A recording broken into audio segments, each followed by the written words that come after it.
अस्सलाम वालेकुम। इमॉर्टेलिटी या ताहयात जिंदा रहने का मौजू बहुत दिलकश लगता है और इस पर बहुत सी रिसर्चेस भी हुई हैं और बहुत से एक्सपेरिमेंट्स भी किए गए हैं। लेकिन आज की वीडियो का मौजू एक सवाल है, can you freeze your body and come back to life. 12 जनवरी 1967 को जेम्स बेडफोर्ड का इंतकाल हो गया, लेकिन इसके पास मौत को धोखा देने का मंसूबा था। बेडफोर्ड पहला शख्स था जिसे क्रायोजेनिक तौर पर मुंजमद यानी क्रायोजेनिकली फ्रोजन किया जाना था। ये अमल इसके जिस्म को मुस्तकबिल तक महफूज रखने का अहद था, जब तक इंसान किसी भी बीमारी का इलाज दरियाफ्त कर सके, जब तक तमाम बीमारियां कुर्रा अर्ज से ख़त्म कर दी जाएं, ताकि इंसान को हमेशा के लिए ज़िंदा रखा जा सके और सबसे बढ़कर मौत से किसी शख्स को वापस लाया जा सके। ये मुर्दा इंसान को कम दर्जा हरारत पर सही सलामत रखने का ख्वाब था। मुस्तकबिल में लोगों को जिंदा करने के लिए इन्हें सही तरीके से महफूज करने की ज़रूरत थी। मुर्दा इंसानी इज्साम पर कम दर्जा हरारत के बायस होने वाले असरात का इल्म यानी कि क्रायो प्रिजर्वेशन को समझने के लिए हमें क्रायोबायोलॉजी की साइंसी शोबे की तरफ रुजू करने की ज़रूरत थी। ये मौजू मुख्तलिफ निज़ाम हयात पर कम दर्जा हरारत के असरात का मुताला करता है और ये सच है कि किसी जानदार के दर्जा हरारत में कमी से इसके सेल फंक्शन में भी कमी वाक़या हो जाती है, जिसका मतलब ये है कि उसकी लाइफ को प्रोलॉन्ग किया जा सकता है। मिसाल के तौर पर मनफी 130 डिग्री से कम दर्जा हरारत पर इंसानी जिस्म के अंदर सेल्स की सरगर्मियां रुक जाती हैं, तमाम एक्टिविटीज़ को पॉज लग जाता है। लिहाजा अगर नज़रियाती तौर पर आप पूरे इंसानी जिस्म को इस दर्जा हरारत से नीचे लाते हैं तो आप इसे गैर मुअय्यना मुद्दत तक महफूज रख सकते हैं, लेकिन मुश्किल तरीन काम यह है कि जिस्म को किसी भी किस्म का नुकसान ना होने पाए।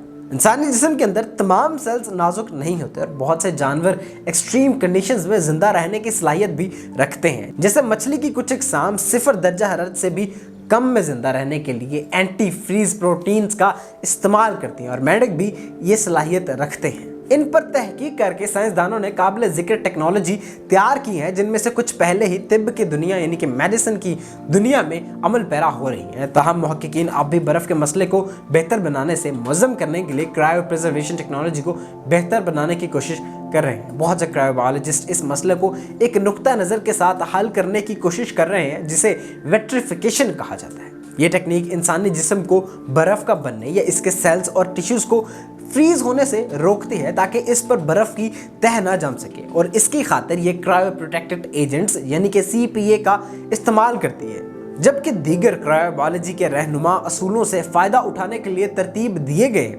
वेट्रिफिकेशन क्रायोनिक्स मिसाली है और इससे तिब्बी तरीक़ाकार के लिए अज़ा और दीगर खुलियात यानी कि सेल्स को महफूज रखने में मदद मिलेगी, लेकिन ऐसा करना नाकाबिल यकीन हद तक मुश्किल भी हो सकता है। CPAs या क्रायो प्रोटेक्टेंट एजेंट्स बड़े पैमाने पर वेट्रिफिकेशन के लिए दरकार ज़्यादा मकदार में जहरीले साबित हो सकते हैं और इन केमिकल्स को बर्फ़ बनने या बर्फ़ की तह इनके ऊपर जमने से रोकने के लिए तेज़ ठंडक की ज़रूरत होती है, जो पूरे जिस्म में यकसा तौर पर एक स्मूथ वे में दर्जा हरारत को कम करती है। यह निस्बतन आसान है जब वाहिद सेल्स या टिश्यू के छोटे टुकड़ों को वेट्रीफाई करना हो, लेकिन चूंकि जब ये ज़्यादा पेचीदा, ज़्यादा कॉम्प्लेक्स बॉडीज़ एक ह्यूमन स्ट्रक्चर के लिए इस्तेमाल किया जाए और इसमें पानी की मिकदार बहुत ज़्यादा हो, बर्फ़ की तश्कील को रोकना इंतहाई मुश्किल हो जाता है। और यहाँ तक कि अगर हम कॉम्प्लिकेटेड लिविंग ऑर्गेनिज्म जैसे कि इंसानों को कामयाबी के साथ वेट्रीफाई कर भी लें तो हम इसे इस्तेमाल करने में सिर्फ आधे रास्ते पर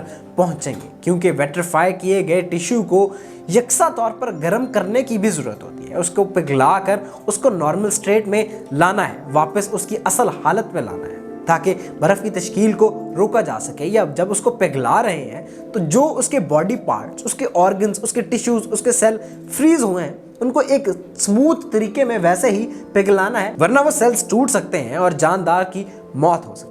आज तक मुहक्किकीन खून की नालियों, दिल के वॉल्स और कॉर्निया जैसे छोटे ढांचों को वेट्रीफाई और पार्शियली तौर पर उनको वापस बहाल करने में कामयाब रहे हैं, लेकिन इनमें से कोई भी पूरे इंसान की जिसामत और पेचीदगी के करीब नहीं है। लिहाजा अगर फ़िलहाल किसी शख्स को महफूज करना मुमकिन नहीं है तो बेडफोर्ड और इसके मुंजमद साथियों के लिए इसका क्या मतलब हो सकता है। अफसोसनाक हकीकत यह है कि मौजूदा क्रायोनिक सिर्फ अपने मरीजों को एक छोटी सी उम्मीद फराहम कर रही है। یہ دونوں غیر سائنسی اور بہت زیادہ تباہ کن ہیں، جسم کے سیلز، ٹیشوز اور اعضاء کو ناقابل تلافی نقصان پہنچاتے ہیں، یہاں تک کہ اگر سائنسدان لوگوں کو کرائیونک پروٹیکشن کے ذریعے زندہ کر سکتے ہیں تو اخلاقی، قانونی اور سماجی نقصانات ایک پورا مجموعہ ہے جو ٹیکنالوجی کے مجموعی فوائد پر شکوک پیدا کرتے ہیں۔ لیکن فی الحال کرائیونکس کا خواب اب بھی برف پر ہے۔